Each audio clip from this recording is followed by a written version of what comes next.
Boa noite, gente. Vamos dar início à nossa aula.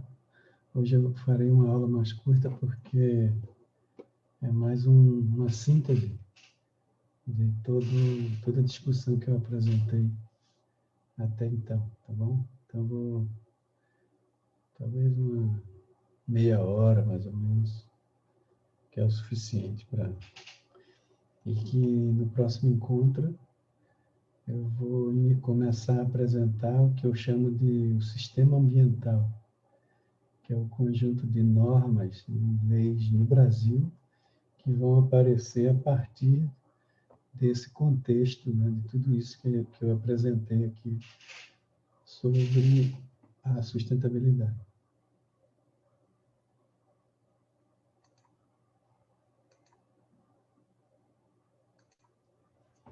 Então, gente, basicamente, nós temos o que nós apresentamos até aqui, na verdade, é o seguinte, são dois grandes paradigmas. Né? O paradigma da insustentabilidade, e o tempo de existência dele é de 250 anos, mais ou menos, que é o período que é caracterizado por todos os campos de conhecimento como a modernidade. Então, a modernidade ocidental, ela é fundante desse paradigma. É o paradigma da insustentabilidade, porque eu vou mostrar para vocês um quadro fazendo a comparação entre os dois paradigmas. Então, ele é bem mais antigo e é o que está estabelecido. Como eu falei já, apresentei várias evidências. Então, e o outro paradigma, que é o que nos interessa, que chama a atenção do mundo inteiro, é o paradigma da sustentabilidade, que tem mais ou menos uns 70 anos. Ele é bem mais jovem, porque o início dele é ali entre a década de 50 e 70, quando começaram os questionamentos em relação ao paradigma da insustentabilidade. Então, assim, esse paradigma da insustentabilidade é o que está vigente, é o que a gente vive e respira 24 horas por dia. É o paradigma da insustentabilidade. E o da sustentabilidade é um paradigma em construção. Então, eu fui mostrando para vocês a dificuldade da gente romper com esse paradigma, porque é ele quem dá o tom, que define tudo, os interesses e tudo mais, né? E o paradigma da sustentabilidade tem muita dificuldade, mas esse aqui é o que traz um pouco de esperança. Por exemplo, em termos normativos, vocês vão ver que nós, realmente, a partir disso, como uma tentativa de frear esse paradigma maior, né, o hegemônico, a gente foi criando um conjunto de normas para poder enfrentar, mas isso não tem sido suficiente. Tem muito a ser feito ainda, tá bom? Então, aqui, ó, na realidade, são os dois quadros, né? O paradigma da insustentabilidade e tem os indicadores aqui, que eu vou comentar, fazer a comparação entre eles, mas tudo derivado da discussão que já foi apresentada antes. E o paradigma da sustentabilidade. Tá? Então, qual é o primeiro ponto, o primeiro traço desse paradigma da insustentabilidade? A insaciabilidade. Ele é insaciável, é diferente da sustentabilidade, que se apoia na ideia de contenção. Essa insaciabilidade é em todos os sentidos, em todos os domínios da vida associativa. Porque não se tem, do ponto de vista civilizatório, a gente foi aprendendo isso. Então, no processo de educação nosso, desde que você nasce até morrer, digamos que o cara vive até 80 anos, seguramente o que mais a gente aprende é a ideia de consumo, de comprar. Não tem um dia na vida da gente que alguém não queira vender alguma porcaria para nós, né? Não importa, sempre vai ter. E hoje, com essa coisa da tecnologia digital, é mais agressivo ainda. A gente não tem sossego. A insaciabilidade é por isso que a gente cria, que as necessidades elas vão sendo criadas, independente se a base material ela suporta isso. Então, a gente vai trocar de celular a cada 6 meses, e a tecnologia ela é muito ágil, entendeu? Então, é uma coisa...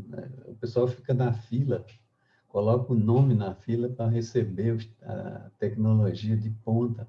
Eu conheço várias pessoas assim. Então, tudo isso define essa ideia da insaciabilidade, que é completamente oposta à ideia de contenção, em que você vai ter uma visão muito menos acelerada de tudo. Então, você vai privilegiar, por exemplo, do ponto de vista da alimentação, você vai privilegiar a comida saudável, a comida que você faz, de preferência, que você compre que alguém com segurança faça para você, que você não consuma veneno, porque, na verdade, aqui na produção de alimentos é uma produção em larga escala e com bastante agroquímicos.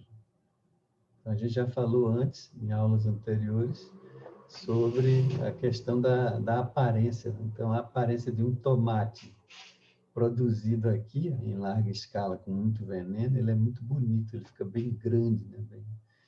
E o tomate produzido aqui de forma orgânica ou sem agroquímicos, ele é murcho, né? Tem aquela aparência, mas é saudável, ele não tem agroquímico. Só que essa sociedade aqui, essa civilização, ela nos induz mais para esse lado, entendeu?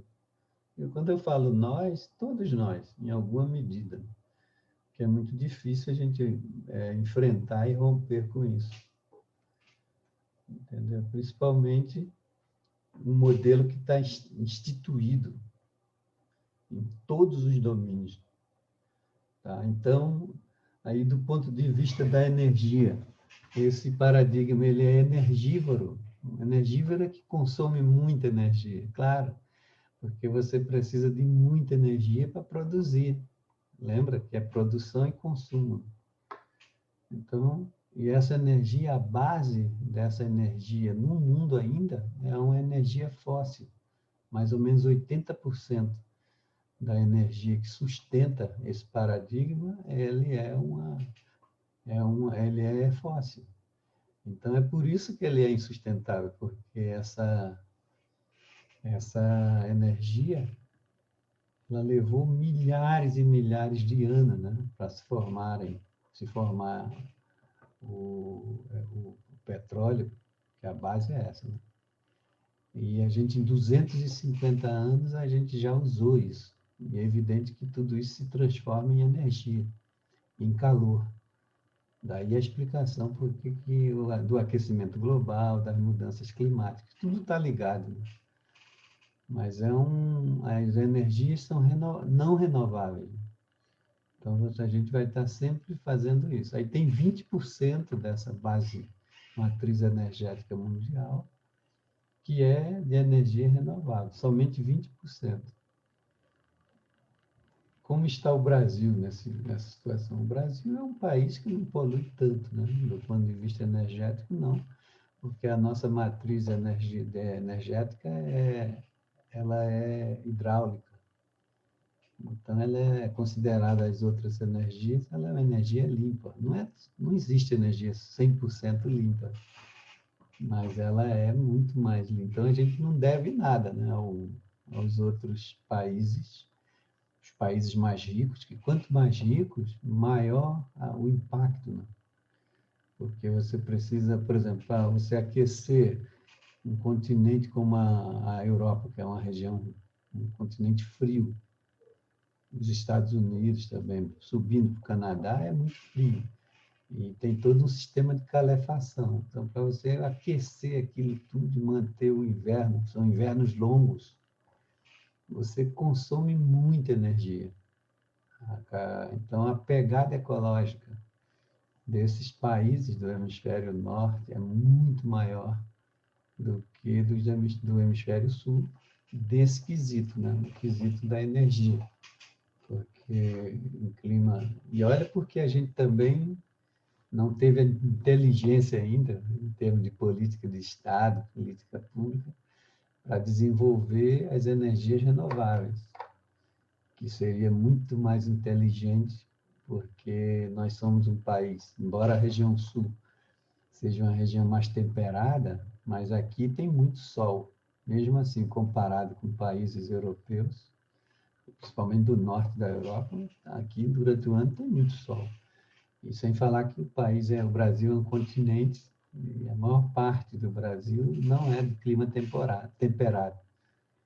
Então, teria como desenvolver, não de forma individual, só fazer quem tem dinheiro. Isso aqui sim seria uma ação de governo, uma ação de Estado, na verdade, por meio de política pública para que cada condomínio, ou até avançar para cada residência, ser como se fosse uma estação de energia solar, por exemplo. Mas você não abriria mão da energia hidrelétrica, né?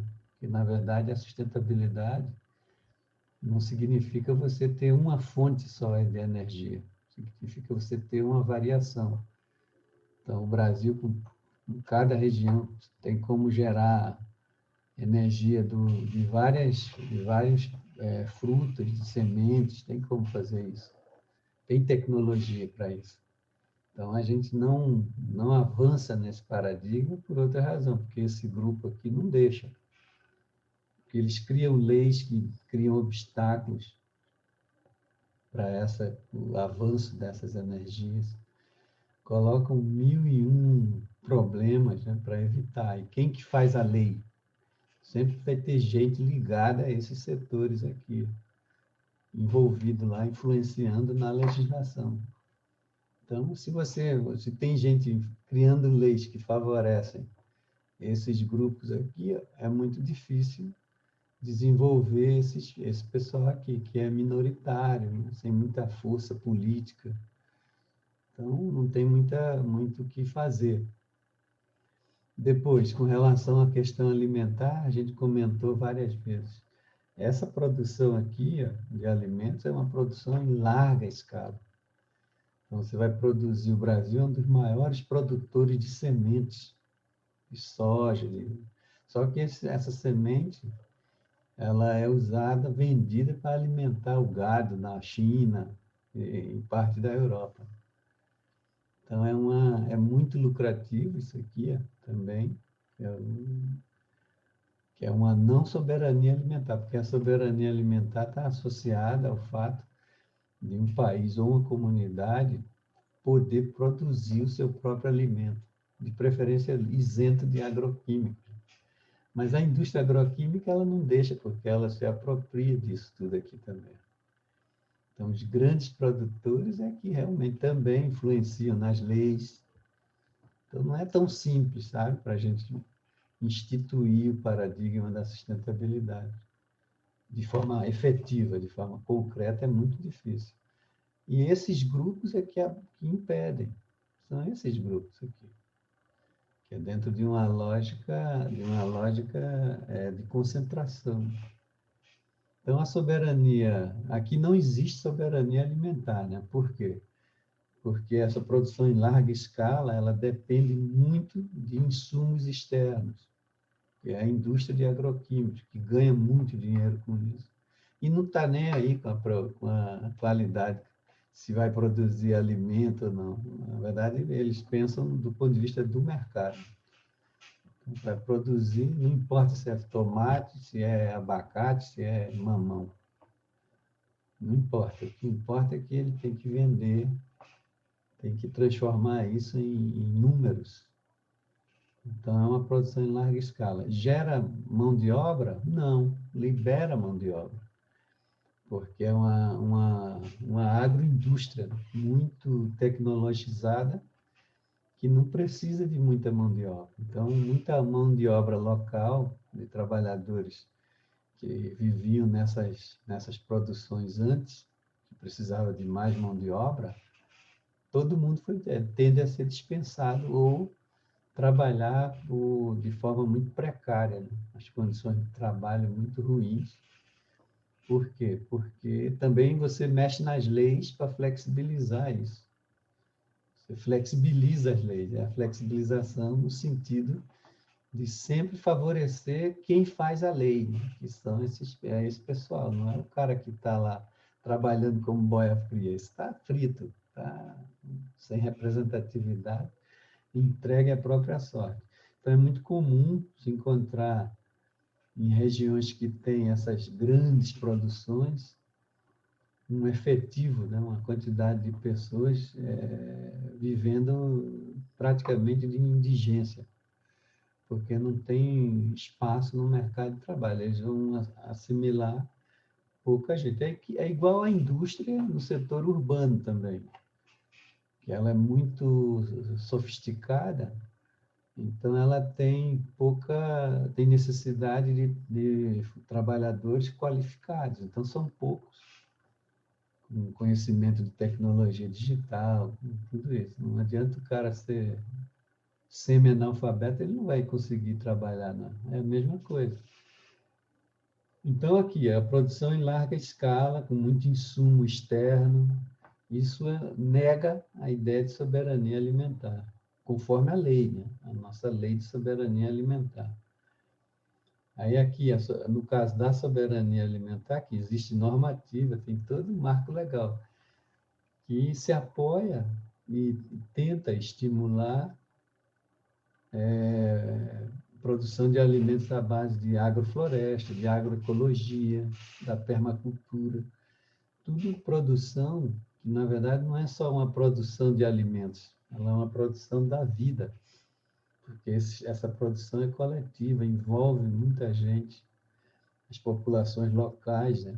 E isso é sustentabilidade mesmo. E também, por que essa turma aqui não gosta? Fica desqualificando esse tipo de iniciativa. Porque ela é isenta de agroquímica, ela não depende de nada externo.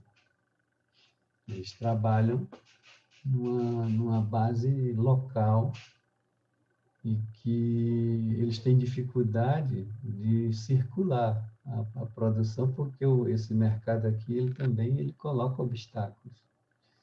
O financiamento, por exemplo, de créditos para esses grupos aqui, embora tenha norma, legislação e tudo, é muito difícil para esse grupo. É tudo dificultado, na verdade. Tá? O crédito para essa agricultura familiar sem dependência da agroindústria gigante global, né? A questão urbana também, né? Essa é na verdade, não tem como falar em governança urbana, porque foi nesse paradigma aqui, houve um inchaço. Então, hoje, na população mundial, em torno de 80% da população vive em centros urbanos. Isso não pode ser sustentável. Né? É uma coisa, não precisa nem ser especialista nenhum. Então, é todo mundo entulhado, né? Amontoado. Então, a quantidade de doença, de contradições é imensa. Para você promover uma governança significa um tipo de gestão que envolve a participação dos grupos, que precisam ter um lugar. Né? Num ambiente desse, não tem como fazer isso, proporcionar isso. E aqui também existe existem as normativas, né? Direito urbano, direito metropolitano, tudo o direito da metrópole, tudo isso que contempla essa questão da governança nesse sentido, de dar cada vez mais voz e vez e voz a todos os grupos, principalmente os grupos em condição de vulnerabilidade, desde que organizados politicamente, o que é muito difícil, porque as pessoas com maior vulnerabilidade, elas estão correndo atrás do sustento. Então, inviabiliza também a participação aqui. Esse paradigma, gente, da insustentabilidade, ele é excessivamente individualista. É só a gente pensar agora do ponto de vista do direito, de um modo geral. O direito ele é centrado na ideia do indivíduo. É uma ideia moderna, uma ideia kantiana, né? Cartesiana e kantiana. Aqui, por exemplo, aí aparecem esses outros direitos. Direito, por exemplo, direito animal, direito ambiental, né? Derivado do artigo 225. É um direito coletivo, que privilegia toda uma ideia de coletividade, de respeito, de ética do cuidado. Tem tudo isso, né? No artigo 225 é o primeiro artigo que não fala só de direitos do indivíduo, fala de deveres também. Então, nós, como sociedade, como cidadãos que participam de uma cidade, de uma polis, nós temos responsabilidade com relação ao coletivo, desde o ponto de vista biofísico, como do ponto de vista sociocultural. Então, nós temos aqui, aqui privilegia-se a exacerbação do ego. É cada um por si, aqui. E é isso que a gente vive, né? Então, é muito, até as pessoas que têm uma visão mais coletiva e tal, é como se fossem fora de moda, fora da casa, porque estão fora do tempo, por conta do predomínio dessa excessiva individualização. Tá, e aí do ponto de vista material e imaterial, né? Ele é materialista porque se apoia sempre na ideia de concentração, né? De concentração, aliada à questão do individual, né? Ao passo que aqui ele tem a parte material, mas também a imaterial, que é a questão espiritual, a questão dos valores intangíveis, de uma sensibilidade biológica muito maior, de uma preocupação maior em respeitar as culturas, né? As culturas locais. Aqui não, aqui o que importa é você, dentro dessa materialidade. Aqui entram esses outros elementos simbólicos dos grupos que trabalham, dos grupos religiosos, né? Que tem uma diversidade enorme, que tem uma visão a partir do encantamento em relação ao mundo. Então, é bem diferente, né? E é bem...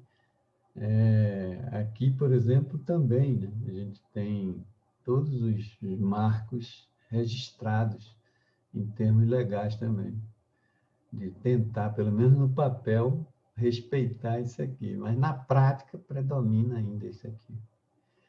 É um paradigma sempre ligado ao curto prazo.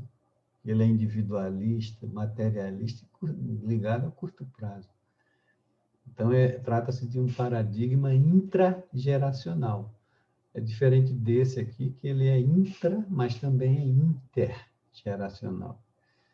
Ele tem preocupações, né? Como fala no artigo 225, a preocupação com as gerações futuras, que vem lá daquela discussão lá do relatório Brundtland, que a gente já apresentou aqui, que tudo isso também aparece como tudo já registrado em termos normativos. Então, o paradigma da insustentabilidade, ele não está preocupado. Eu já ouvi pessoas dizerem assim, não, mas eu não tenho que me preocupar com o meu neto. O meu neto que se vire quando ele tiver. Eu vou morrer daqui a pouco. Quando o meu neto chegar lá, ele que se vire. Se chegar, eu já escutei coisa assim. Pessoas que têm uma visão absolutamente ancorada aqui, ó, e vive bem, vive tranquilo, não tem nenhum tipo de remorso, de coisa nenhuma. É um pouco de uma psicopatia, uma sociopatia, né? O cara não tem remorso, não tem nenhum tipo de capacidade de se colocar no lugar do outro, né? Isso é um sintoma da da sociopatia. O cara não tem, ele não se preocupa com ninguém, na verdade, assim, além, só com ele mesmo, com a família dele, olhe lá, né? Então é um pouco por aí. Questão do consumo, que é tudo ligado, né, a essas questões aqui, materialismo, curto prazo, é o hiperconsumo. Então o sujeito troca se ele tem dinheiro dentro de uma sociedade, uma civilização dessa, se ele não tiver dinheiro, ele está ferrado, né? Está morto, ele vai viver à margem de tudo, catando rato para comer, porque não tem outro jeito, né? Isso é uma civilização ancorada nisso, que valoriza muito isso. Então, o hiperconsumismo ele está associado ao excesso. Então, você vai encontrar nos países ricos, nos Estados Unidos, tem muitos estudos, já aí ligado à alimentação também, de crianças e adolescentes que já desenvolveram uma obesidade mórbida, né? E junto com isso, diabetes do tipo B, que geralmente se desenvolve em pessoas que têm hábitos horríveis de alimentação ao longo da vida, e o cara vai ter lá com 60, 70 anos, na reta de descida. Aqui está acontecendo isso, né, nesse momento, preocupando, inclusive, as autoridades mais sensíveis nos Estados Unidos, por conta do quê? Do estilo de vida. Né? Estilo de vida sedentário, sem nenhum tipo de preocupação de se movimentar, tá? E com uma alimentação horrorosa. Né? Uma alimentação. Os caras se alimentam a vida toda, praticamente, de lixo. É uma coisa. E ainda tem casos de crianças que, com 12 anos, nem se movimenta mais, por conta da alimentação. E isso gera também uma ansiedade, né? Que é uma das questões mais estudadas hoje pela psicologia, desenvolve a questão da depressão, da capacidade de atenção. Essas são as doenças que aparecem como um passivo de todo esse paradigma aqui. Então, a gente vê desenvolvendo muito isso, né? O TDAH, o síndrome de Burnout, são todas doenças ligadas ao mundo do trabalho, mas associada a essa correria, esse paradigma hiperacelerado. E aqui, nesse paradigma que a gente está tentando construir, é um consumo consciente, né? Você não tem como deixar de consumir, não tem como de produzir riqueza, já falei sobre isso. Mas a questão é a quantidade e a qualidade disso. Então, com o consumo consciente, não é preciso o cara se tornar como algumas escolhas, né? E partir para o vegano, vegetarianismo, são escolhas que são válidas, mas não há necessidade disso. Mas você pode, dentro da possibilidade, você tomar mais cuidado, né? Com o que você come, com o que você bebe, por exemplo, né? Essas bebidas, a indústria, gente, a indústria que, mais uma vez, ela vem do lado de cá, ela é implacável, né? Ela sequestra o paladar das crianças, das pessoas em geral, mas o que eu acho mais criminoso é das crianças. Então, a criança hoje, no útero materno, ela já é contaminada, o paladar dela já é sequestrado por conta dos hábitos, dependendo, né, dos hábitos alimentares da mãe, que também não sabe, né? Ela foi educada assim, se alimentando mal e tudo. Então, a criança já no útero, a alimentação da criança é da mãe.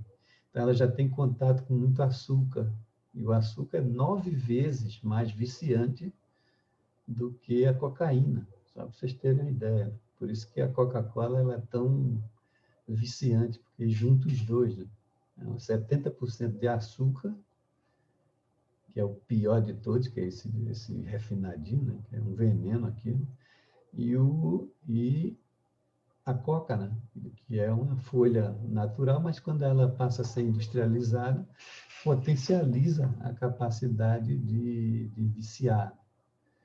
Então, quer dizer, a criança, é muito comum hoje a gente ver as crianças já não querem saber de nenhuma comida que não seja doce, que não seja açucarada. Por isso que a gente vai desenvolver cada vez mais, em uma população cada vez mais jovem, diabetes, né? Casos de diabetes, por conta disso. Uma diabetes induzida pelo processo de alimentação. Porque a indústria ela rouba isso. E as mães a gente ouve, às vezes, nem, mas essa criança não gosta de comer algo que não tenha nada, que não tenha o sabor do açúcar, que já tomou conta, né? Então, a criança, uma vez que ela experimentou isso, ela já não quer saber, ela não vai comer nada. E veja, do ponto de vista da formação do cérebro, seria fundamental a criança desenvolver isso, ter contato com todos os sabores, porque faz parte do desenvolvimento sináptico do cérebro, com a diversidade. Depois ela vai escolher, quando ficar adulta, ela vai. Mas aí um adulto inteligente, que a alimentação é uma questão de inteligência, principalmente para quem tem informação. Então, não é uma questão de comer somente aquilo que é açucarado, comer pastel todo dia, né? Não tem cabimento isso. Para uma pessoa razoavelmente inteligente, né? É isso que eu quero deixar claro. Então, o consumo consciente é um pouco isso. Você não precisa ser um xiita, mas ter presente isso, que uma alimentação saudável, ela é diversificada. Ela tem proteína, ela tem carboidrato, ela enfim, tem as vitaminas que estão nas frutas, de preferência frutas frescas, que sejam frutas da região e da época, não seja fruta que já não serve para nada, que tem muito agrotóxico também, aí não adianta, né? Então, é uma situação delicada. Mas quando a gente pensa na gente só, é uma coisa, mas danada é quando você tem filhos. E aí você é responsável pela alimentação do teu filho, para que ele tenha uma boa alimentação balanceada, para ter um desenvolvimento cerebral, né, adequado, e por aí vai. Então, é muito sério isso também. Trata-se de um paradigma excludente, porque, na verdade, se você não conseguiu, por alguma razão, não quero julgar ninguém, e você não tem dinheiro nesse paradigma aqui, você não é nada. Você não precisa ser sustentável, ser coisa nenhuma. Se você tiver dinheiro, pronto, você pode sobreviver, você compra. Esse aqui não, esse aqui ele inclui. Ele tem um olhar de preocupação com o outro, né? Com aquele que está situado à margem, em uma condição de precariedade. Por quê? Porque o entendimento aqui desse paradigma é que não é inteligente você ter uma pessoa ou um grupo que tenha muita coisa, que viva num conforto exagerado, e do outro lado da linha, do condomínio, né?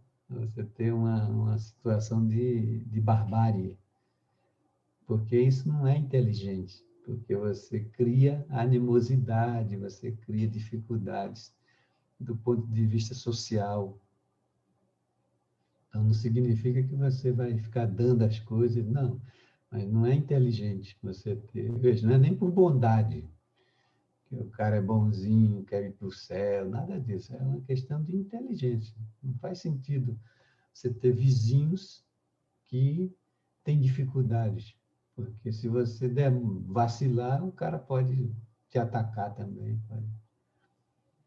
Então, é por essa razão, né? Não necessariamente por razões humanitárias, Não, não é por isso. Pode também, é óbvio, né? Tem pessoas muito boas, mas as políticas elas deveriam privilegiar isso, e não privilegia, né? São políticas que tendem a acentuar esse processo de exclusão, de considerar essas situações de vulnerabilidade como se fosse uma opção, né? O cara está ali porque quer, porque não é bem assim, né, gente? Tem que fazer uma análise mais profunda disso, não é por isso. Bom, ele é um paradigma de muita repressão, porque ele é top-down, então ele é sempre indutor. Você tem uma indústria que induz, que define. Você acha individualmente as pessoas são ingênuas com relação à alimentação, de novo, de achar que elas escolhem o que elas querem comer, mas na verdade não, né? Essa indústria ela conseguiu definir o que você come, que você e é da mesma forma do ponto de vista da política. São grupos que se apropriam desses espaços, dos espaços legislativos e criam leis que favorecem. Então você fica sempre à deriva. Você como cidadão, principalmente o cara que não é e não tem informação disso, ele não está nem aí. Ele é feliz. Agora o sujeito que tem informação realmente é doído, né? E você fica numa situação de sem poder muito reagir, porque a solução ela seria por meio de organização coletiva, não individual. Sozinho você não vai a lugar nenhum, tá bom? A questão da competição e a cooperação, é óbvio que aqui é a competição, é o sujeito passar por cima de todo mundo, tem um paradigma ancorado no individualismo. Então, ele é competitivo mesmo, ele é darwinista, ele vai na jugular do outro para poder se dar bem. E, na realidade, é uma coisa insana, né? Porque tudo nos leva, pelos os dados que eu já apresentei para vocês, e tem outros dados, é que isso aqui, realmente, a gente caminha para a catástrofe. Porque se for nessa lógica do dente por dente, olho por olho, o resultado é um monte de gente sem olho, né? Porque é uma coisa irracional mesmo. E do lado de cá, a cooperação. Uma cooperação que não significa todo mundo bonzinho, não, anjo. Não, é uma cooperação consciente, de que eu preciso cooperar com os grupos, com a sociedade de um modo geral, porque é isso que vai dar longevidade às condições de vida, que eu vou neutralizar uma série de problemas, problema da violência, de uma série de problemas diversos. Tá? Bom, a questão da predação está associada a tudo que já foi comentado, né? É um paradigma predador. Ele, por exemplo, para produzir essa tecnologia de ponta fina dos celulares, precisa de metais que, em geral, eles estão em regiões distantes, como na Amazônia, no miolo da África, da Ásia, muitas vezes em comunidades indígenas, grupos originários, mas o mercado é muito poderoso, então eles conseguem mapear isso com estudos, né? Tecnologia de monitoramento, e vão atrás, e manda matar mesmo, dizimar esse povo que fica por aí tentando resistir. No caso do Chile, tem um exemplo, né, com os Mapuche, que no território deles é um território sagrado, que eles cuidavam com muito carinho, de mais de 15 mil anos, onde eles enterravam seus ancestrais, e tem toda uma religiosidade ali. E os caras atrás dessa região porque descobriram metais lá. No Brasil, o caso é muito, por exemplo, os casos de Mariana, de Brumadinho, tudo isso, né? Qual é a ideia ali? A ideia é que é a produção de ferro, que é o minério. A produção de ferro, que 80% da produção ela vai para a China, para a indústria chinesa. Então, deixou um passivo ambiental horroroso ali para as pessoas, que não se tem solução, porque continua o pessoal completa, acabou com aqueles ecossistemas que vai levar milhares de anos para recompor, e de outra forma, é óbvio, né? Porque matou mesmo, destruiu tudo. E segue do mesmo jeito. Segue do mesmo jeito. Isso é a coisa como se não tivesse acontecido nada. E tal. Então, é uma ética da predação, sempre do descuido, ao contrário dessa aqui, que é uma ética do cuidado. Você não vai produzir alimento para passar para o seu cliente, para a pessoa que consome, numa produção agroecológica, ou numa produção sem glúten, né? Com todo cuidado com as pessoas que têm problema com glúten. Você não vai fazer vender um produto dessa forma. Então, você cuida, você de fato vende alimento, porque você não está só preocupado com o dinheiro que você vai ganhar, que é importante, é óbvio, mas você está preocupado com a saúde da pessoa também. Então, aqui eu já falei, dentro dessa questão da materialidade, que é a concentração. Então, hoje nós temos no mundo, só para vocês terem uma ideia, grosso modo, assim, um quadro macro, 75% da riqueza material do planeta estão concentrados em mais ou menos 20 países. Em mais 20 países, algumas empresas grandes, né, transnacionais, que têm a matriz nesses países. Em geral, nos países do hemisfério norte. Então, vejam, 20 países. Sobram 180 países, dos catalogados pela ONU, que tem que se virar com 25%. Então, esse é o quadro do ponto de vista material. E essa concentração, ela não há nenhum indício de que ela está reduzindo. Não há indício, por conta de toda essa pressão que esse paradigma ele faz sobre tudo, sobre o ambiente físico e o ambiente sociocultural. O contrário aqui, né? Ele é distributivo. Trata-se de um paradigma que se pretende distributivo.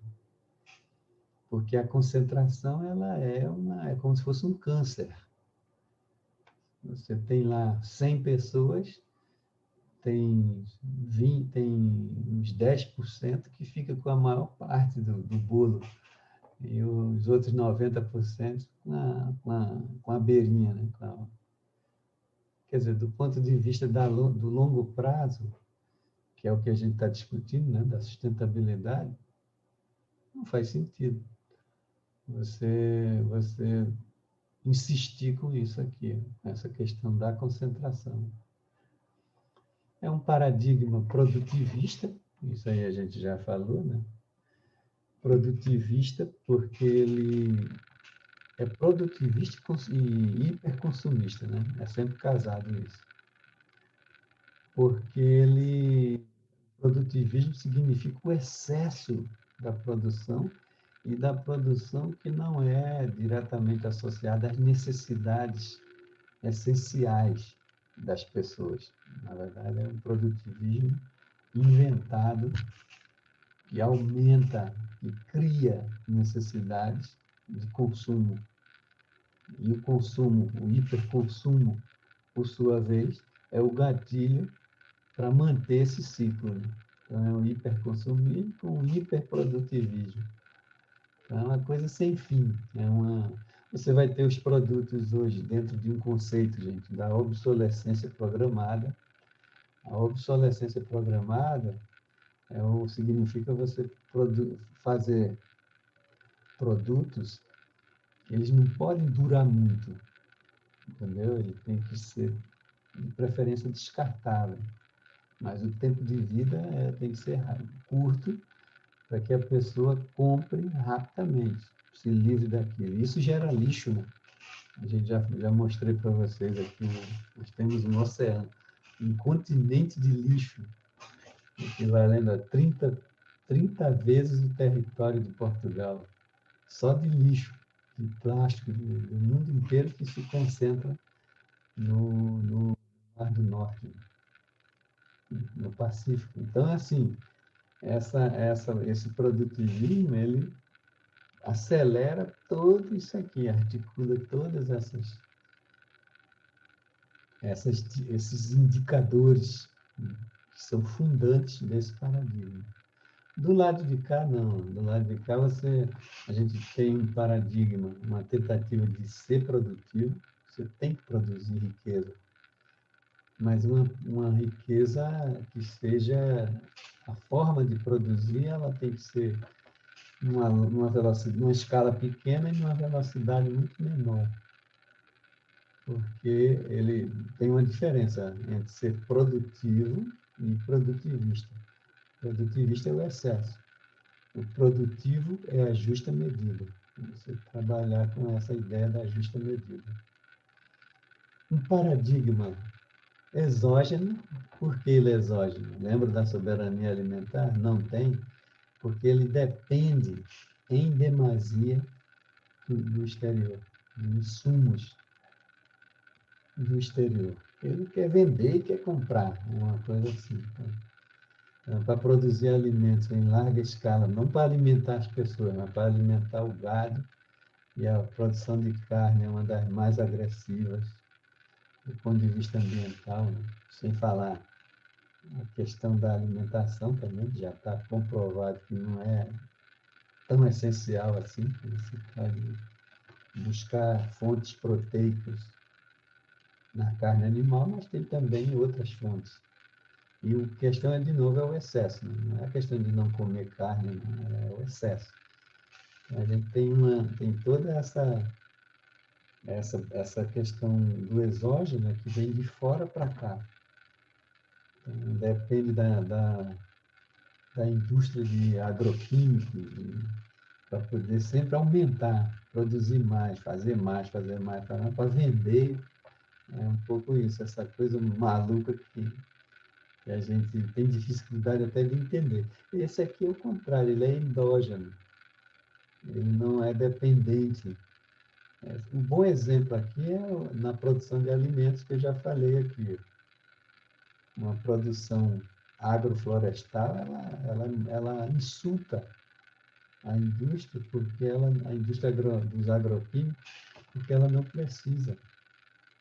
E a questão da indústria agroquímica é tornar os produtores viciados e dependentes da produção de agroquímicos, é óbvio. É como um vício como qualquer outro. Você fica refém. Aqui não. Aqui ele não tem isso, ele não tem nenhum tipo de dependência em relação ao exterior. Ou a entrada de insumos, ela é pequena, ela não impacta de modo que a comunidade, né, o grupo, fique dependente. É mais ou menos como os grupos indígenas, quando eles vão pescar, né? Tem vários relatos no Brasil e por aí afora desses estudos, que os grupos indígenas eles vão pescar, eles pescam coletivamente e eles sabem exatamente a época que eles devem pescar e eles pescam para alimentação, não para uma pesca industrial, que é em larga escala, extremamente abusiva, que destrói o ecossistema.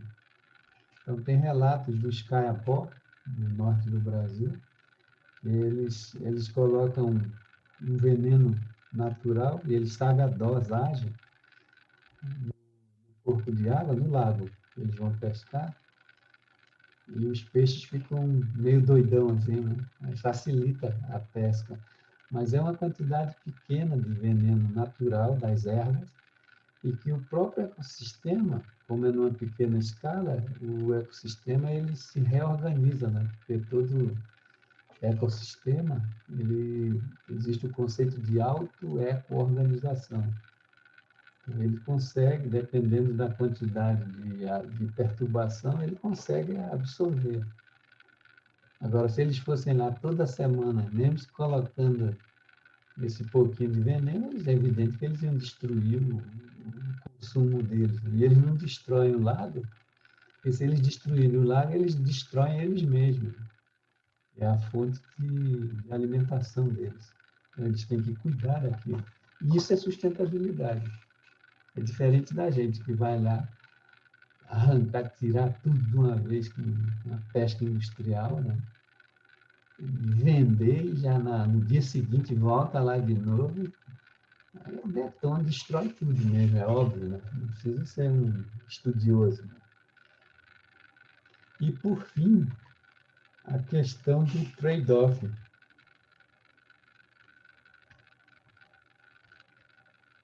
Do trade-off. E o trade-off, gente, é o seguinte, significa assim, ó, a relação entre economia, sociedade e meio ambiente, por exemplo, né? A questão social, econômica e ambiental. Se é um termo em inglês, né? Mas ele quer dizer o seguinte, se um ganha, alguém perde. Então, é bem isso aí. Então, a ideia de que se você, igual os Estados Unidos, que não quiseram participar do protocolo de Kyoto, e depois, com o Trump, eles saíram do do Acordo de Paris, porque eles entendiam que ia prejudicar o meio ambiente ia ganhar, mas a economia ia perder. Entendeu? Ou a sociedade perde, o econômico ganha. Então, é sempre assim, uma relação perde e ganha. É muito característico desse paradigma. Nesse aqui, não, é um trade-on.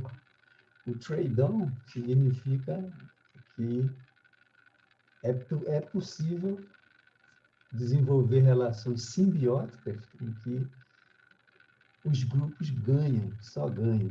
Então, você vai ter um ganho menor do ponto de vista econômico, né? Vai produzir menos riqueza, mas você vai impactar muito menos no ambiente biofísico e na sociedade. Então, é essa relação, não necessariamente igual, mas um pouco equilibrada entre isso, né?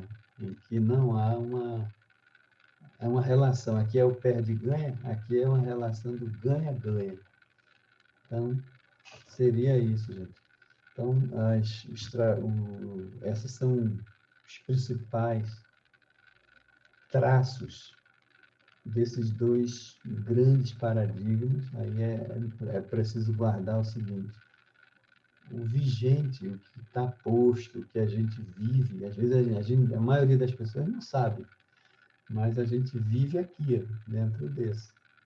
E as pessoas com um pouco mais de sensibilidade, instrução e tal, vêm aprendendo, tentando viver e constituir sua vida a partir desses marcos aqui, que não é fácil, né? Não é muito fácil. Então, esse é o desafio.